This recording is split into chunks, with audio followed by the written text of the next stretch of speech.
Our goal is to calculate the molar solubility of lead 2 chloride, which is a slightly soluble compound, and we're given the solubility product constant, Ksp, which is equal to 1.6 times 10 to the negative 5 at 25 degrees. This time, though, we're starting out with a 0.1 molar solution of potassium chloride. So if we have a beaker here and we have a 0.1 molar solution of potassium chloride, that means the concentration of potassium ions in solution is 0.1 molar, and the concentration of chloride anions in solution is also 0.1 molar. So we have some solid lead 2 chloride, right? So this is supposed to represent our solid lead 2 chloride. And what our problem wants us to do is to figure out how much of our lead 2 chloride will dissolve if we add it to our solution of potassium chloride. So some of the lead 2 chloride is going to dissolve and eventually reach equilibrium. So let's go ahead and write that out here. We have solid lead 2 chloride, and some of it's going to dissolve and give us lead 2 plus ions in solution. And we would also get chloride anions in solution, so we would get Cl minus. When you balance this, you need a 2 in front of our chloride anions, and everything else would get a 1. So we first think about the initial concentration of our products. So what's the initial concentration of Pb2+? So before we've added our lead 2 chloride, right, nothing has dissolved yet. So we don't have anything for our concentration of lead 2+, right? So nothing's dissolved. Before the lead 2 chloride has dissolved, we don't have anything for the concentration of chloride anions from lead 2 chloride, but we do have a concentration of chloride anions from our 0.1 molar solution of KCl. So we're starting with an initial concentration of 0.1 molar for our chloride anions. Next, we think about the change. So some of our lead 2 chloride is going to dissolve, and let's make that concentration X. So we're going to lose a concentration of lead 2 chloride.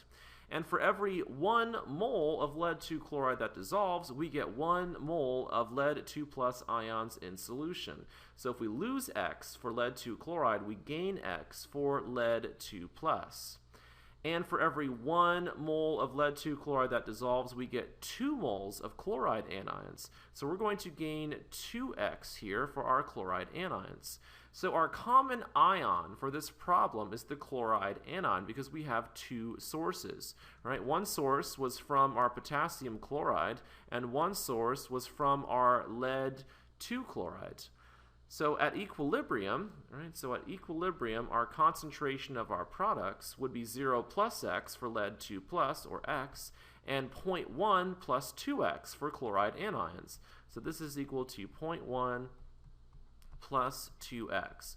Next, we write our equilibrium expression, right? So our solubility product constant Ksp is equal to concentration of our product, so concentration of Pb2 plus raised to the power of the coefficient. So our coefficient here is 1, so this is to the first power. And we multiply that by the concentration of chloride anions in solution, Cl minus, and we raise that to the power of the coefficient. Our coefficient is a 2, so we raise that to the second power. Next, we can go ahead and plug in our solubility product constant. So Ksp is equal to 1.6 times 10 to the negative 5. So 1.6 times 10 to the negative 5 is equal to the concentration of lead 2 plus ions at equilibrium, which we already figured out was X. So this is X to the first power, times the concentration of chloride anions at equilibrium, which is 0.1 plus 2x squared. So we have 0.1 plus 2x squared. So next we have to solve for x. Right? So on the left side we have 1.6 times 10 to the negative 5 is equal to x to the first. And over here, 0.1 plus 2x, we could do that math, but to make our lives easier, we usually make the assumption that x is really small compared to 0.1. And if x is really small compared to 0.1, 0.1 plus 2x is approximately the same as 0.1.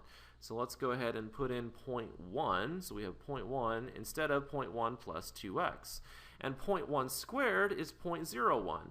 So on the right side we have x times 0.01, and this is equal to 1.6 times 10 to the negative 5. So when you solve for x, x is equal to 0.0016 molar. And so this would be the concentration of lead 2 plus ions in solution, right? If we go back up here, we can see that the concentration of lead 2 plus ions is X. So that's our concentration. And that's also the molar solubility of lead 2 chloride, right? That's how much dissolved.